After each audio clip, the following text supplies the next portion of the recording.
Alright, let's begin a new PowerPoint.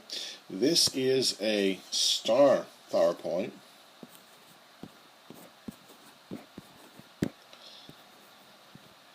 Not sure exactly where we got it, but it is something that we have been using for a year or so, and it's a very good PowerPoint. It goes into pretty much all the material that you will need to know, and it does add some graphics, some pictures, some maps, some charts, some other things. Hopefully help you better understand it. While we are waiting on that, let me try this. Yeah, it looks better. I've been experimenting with the size of the lines and some other stuff. It's kind of dumb, but it's what I do. Anyway, let's move forward into our first slide. We only have about 8 or 9 slides on this particular PowerPoint, so let's get started with it. And we're going to take a look at the causes, once again, of World War I. Now, we've gone over these in the vocabulary terms, but we're going to do it again because it is my belief that the more you are exposed to this material, the more likely you are to learn it. So, when the war in Europe started in 1914, of course, we did not become involved until 1917, but the war started in 1914. And there were 4 major causes of the war. Now, the death of the Archduke Ferdinand, the Lusitania being sunk, the Zimmermann telegram, those are all events which led to the war beginning, but those are not really the major causes. Those major causes are quite simple: nationalism, imperialism, militarism, and the alliance system. I'm going to take a look at each one individually, a little bit more depth and detail, so that way hopefully you'll fully understand. Again, here are the long-term causes spelled out here. Nationalism spurred competition among European nations. Because of that belief that my nation is better than yours, this created this feeling of competition between the nations. Imperialism. National rivalries were deepened because each country was trying to obtain new territory. Militarism leads to large standing armies, and again, oftentimes people build armies because they intend to use them. And then, of course, the alliance system, Europe was divided into these 2 rival camps. Let's move on to the first of the major causes, which would be nationalism. This is the first. That is horrible. Okay, let me redo that one. That is horrible. That's not a whole lot better, is it? The first of the causes. Let me get rid of that. Okay, the first of the causes is nationalism. A strong devotion, here's a definition, to the interest in culture of one's own nation, often to the exclusion of other nations. Now, this part right here, the exclusion of other nations, is the significant word there. We are so engulfed with our own interest, our own culture, that we exclude other nations. This belief in nationalism led to the idea that a single nation's interests are more important than cooperation among other states. Cooperation with other states. So, there's nothing wrong with being nationalistic, nothing wrong with having pride, having a strong devotion. There's nothing wrong with that. Can't see that. I guess when I do that, okay, let's stick with this one.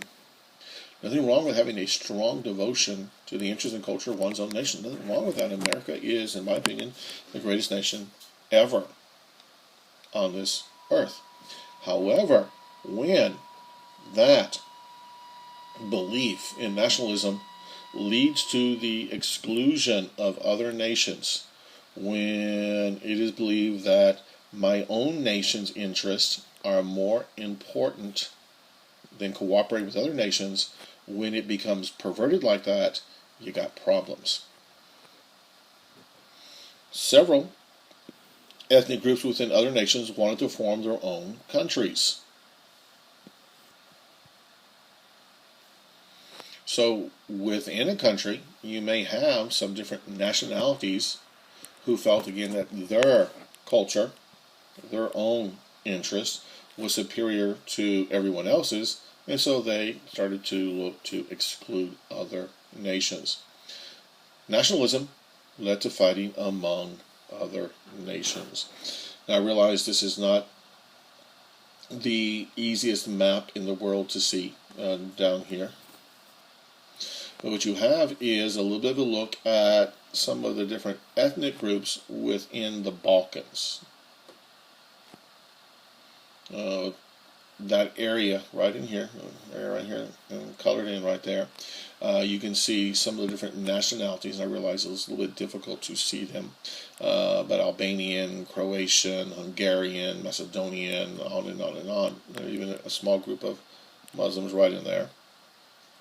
And so the belief that your own ethnic group, or your own nation, if you want to take it to a larger step, was superior to everybody else's, and that the others did not deserve to survive, is what really nationalism is all about. And that's our first cause. Let's take a look at our second cause of World War I. That, of course, would be imperialism.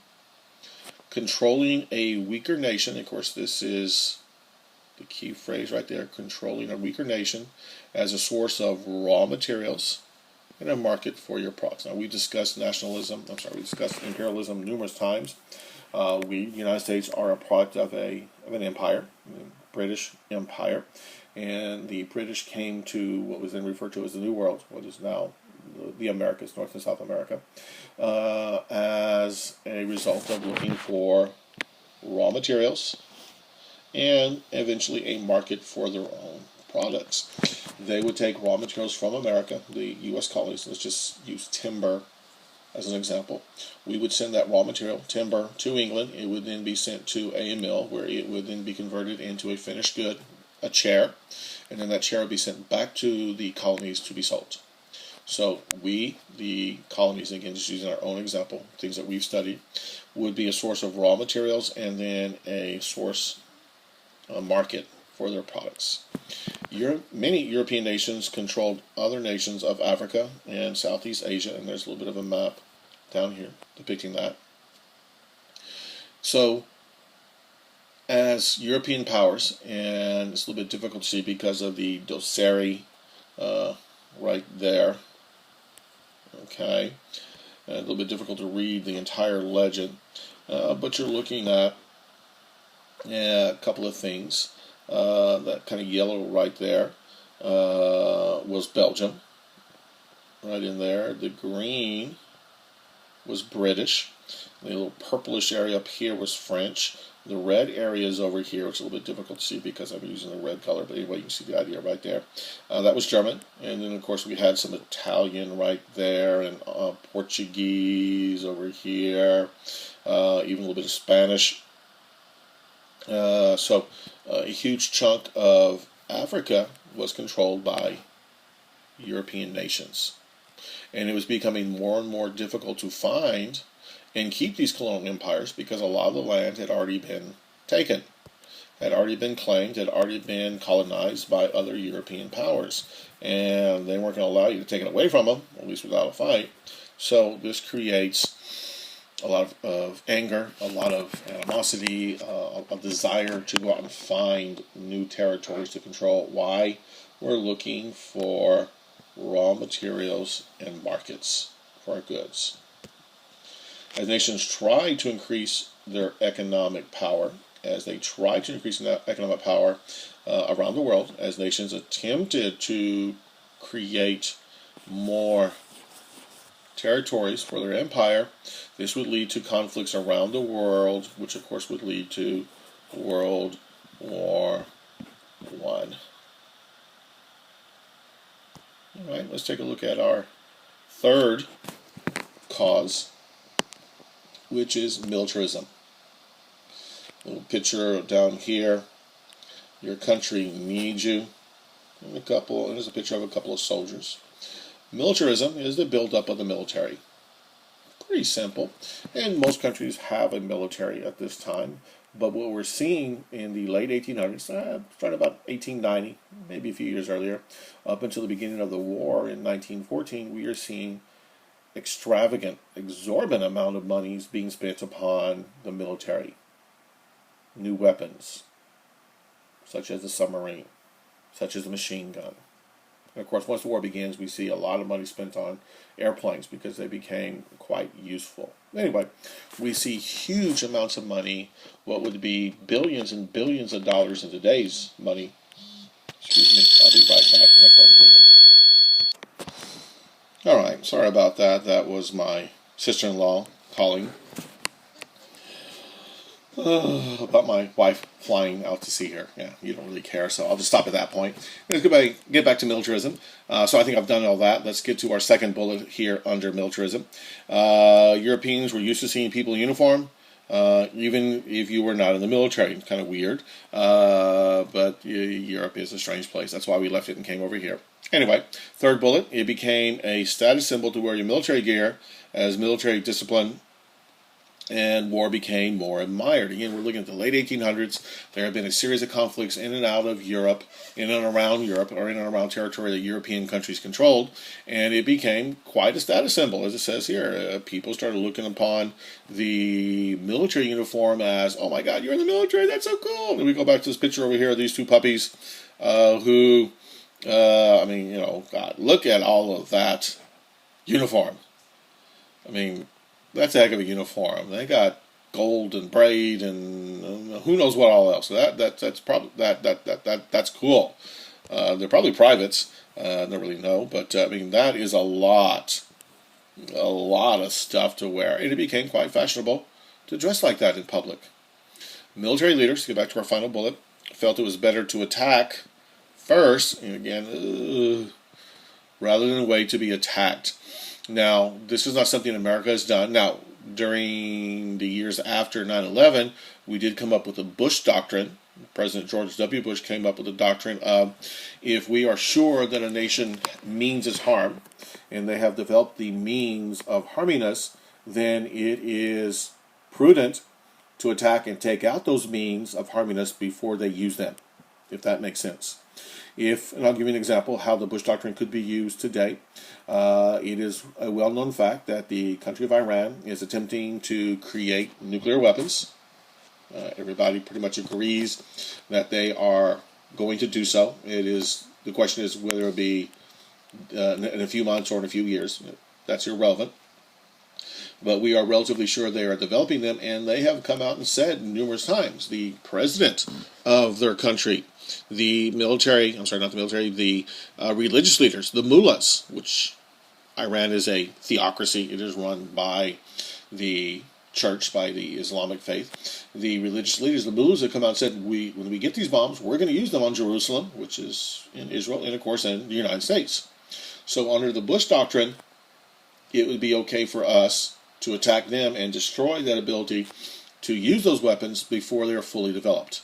Now, that's the Bush Doctrine, which was started in around 2003, 2004.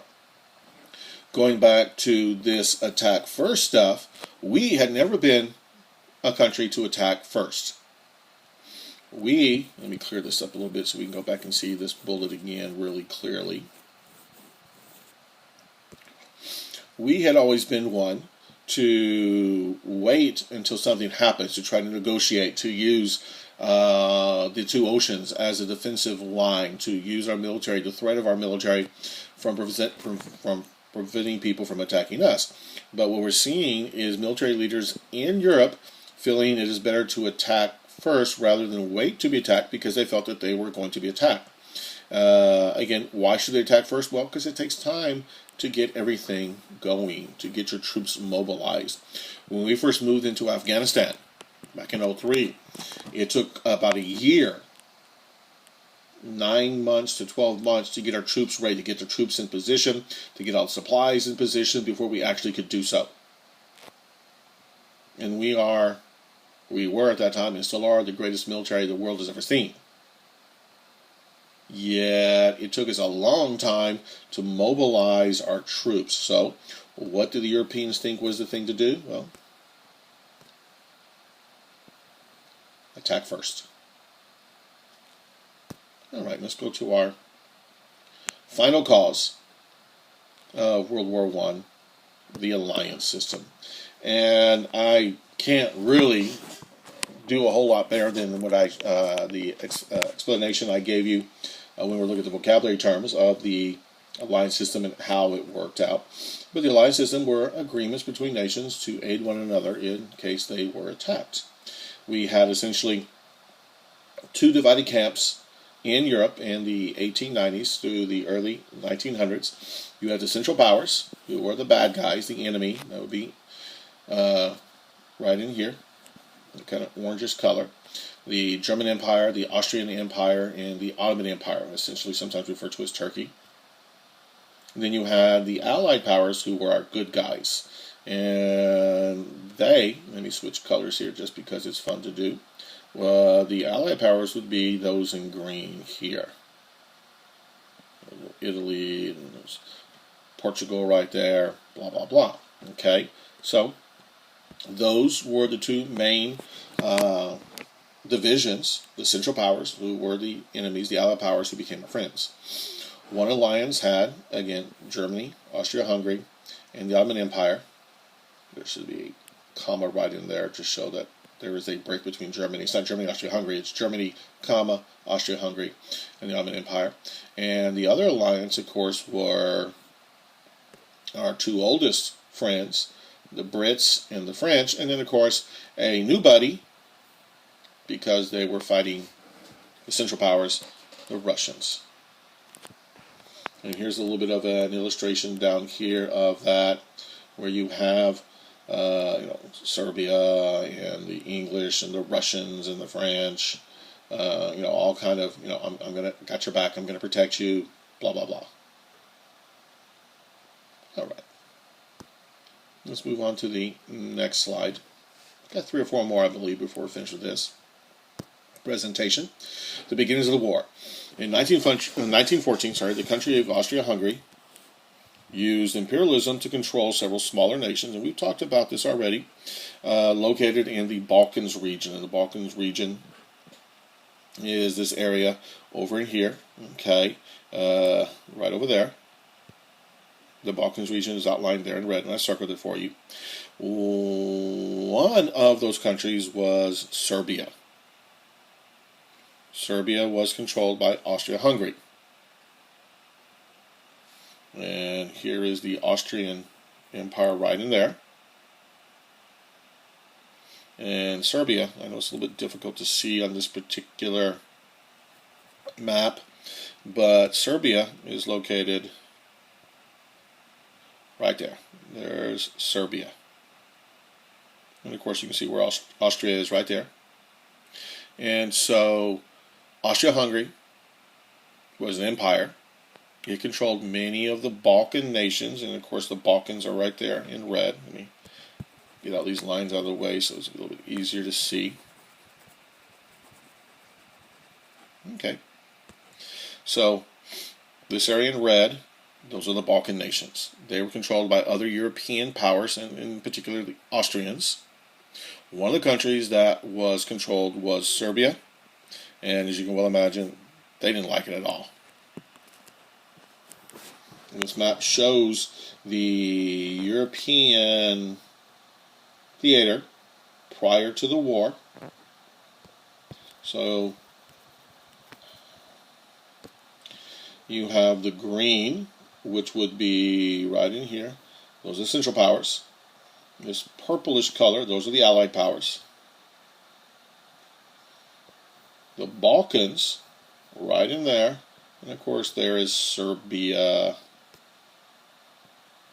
Right there, there's Serbia. All right, let's move on to our next slide.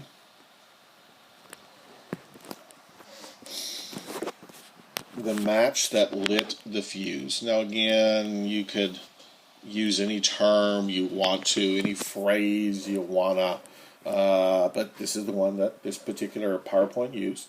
So the powder keg is the Europe at this time, because of those 4 causes: nationalism, imperialism, militarism and the alliance system, it was just a powder keg waiting to be exploded. It was just waiting for that spark. It was just that firecracker waiting for the fuse to be lit. Again, whatever metaphor you wish to use. And so that powder keg exploded in 1914 in the event that was the spark, the match that lit the fuse was the assassination of the Archduke Franz Ferdinand, who was one of the a member of the monarchy of Austria-Hungary. He was a member of the royal family, and he and his wife Sophia, and they can be seen here a little bit on the map. He and his wife and several others were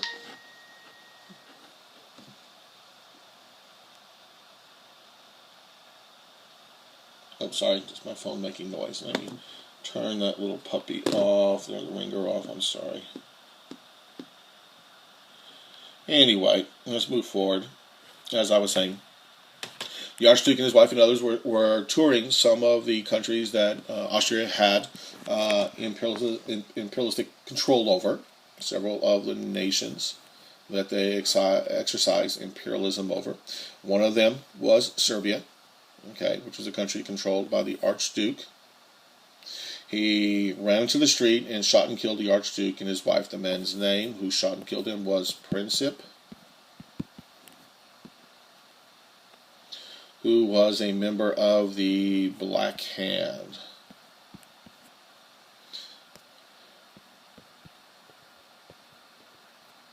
There you go.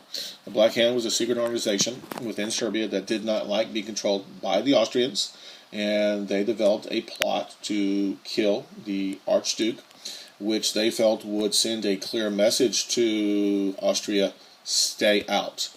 And of course it didn't. It's a dumb plan.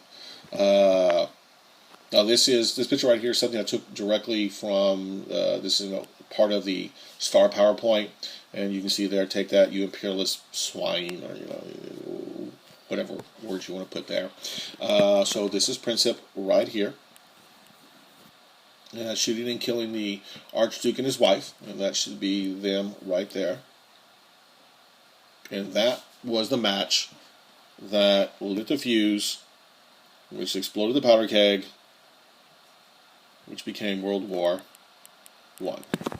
Now, the alliance system takes down Europe is the title of our next slide here. The assassination of the leader, one of its leaders, one of the members of the royal family of Austria-Hungary, declared war on Little Serbia. Now, why? Again, Austria controlled Serbia to some extent, but they wanted more control. And they felt that this was a way that they could then send troops into Serbia and seize control of it completely. Now, this goes back for a number of years. There was a small war between the Austrians and Serbia about 25, 30 years earlier, referred to as the Pig War. Simply put, Austria imported a lot of meat, a lot of pork, a lot of beef from Serbia, and Serbia found a better buyer and sold it to the other buyer, not Austria, which created some discomfort, a little bit of a lack of food.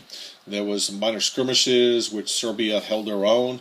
Kind of made Austria look, they kind of got embarrassed by it.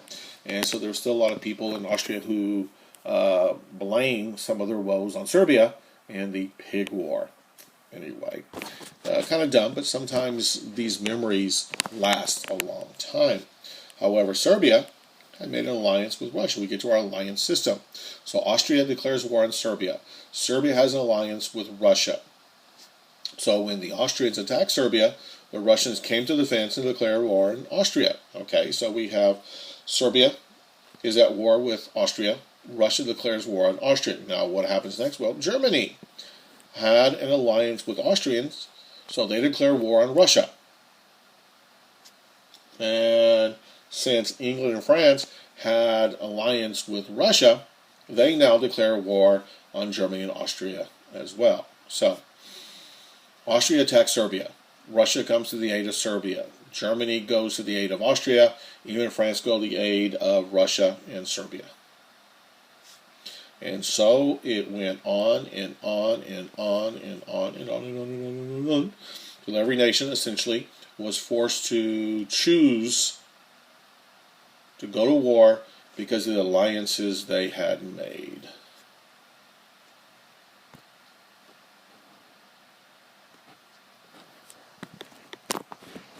And here's our last slide of this presentation. World War I begins in Europe. It is 1914. Here's a picture of Woodrow Wilson.